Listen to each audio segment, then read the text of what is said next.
আজকে আপনাদেরকে নিয়ে যাচ্ছি পিতাহারা এক মেয়ের কাছে। আমার এটা তো তুলতে দিতে পাবে না। ইয়েরে বাপ মারমত, কার বাপ মারা গেছিল?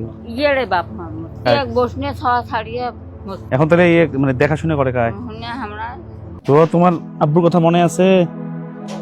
তো আম্মু, তো আম্মু কোথায়? আমার ও, আজকে দ্বিতীয় রোজা আমরা দুইজনকে দিব, একজন দাদুকে দিলাম এবং এখানে এসেছি জানতেই পারলেন যে এর বাবা মারা গেছে অনেক ছোটবেলাতেই। ওর মা অন্যের বাসায় কাজ করে, ওর দাদা দাদির কাছেই থাকে। তারা ঠিক মতো বুঝতেই তো পারতেছেন কি অবস্থা, বাড়িঘর দেখলেই বুঝতে পাবেন। আপনারা সহযোগিতার হাত বাড়িয়ে দিন সবার মাঝে। আমরা যতটুকু পেরেছি তাদের মাঝে আমাদের যে এখানে চাল ডাল লবণ তেল দিয়ে যাচ্ছি, ভবিষ্যতে যেন আমরা দিতে পারি এই দোয়া করবেন এবং এদের জন্য দোয়া করবেন। এটা তো তুলতে দিতে পাবে না। ঠিক আছে, তাহলে থাকেন, বিপদ আপদ হলে খোঁজখবর দেন। কেমন লাগলো পিতাহারা ওই কন্যার কথা আপনাদের? সে লজ্জায় মুখ তুলতে পারছে না। আসুন এদের গল্প তুলে ধরি। ধন্যবাদ।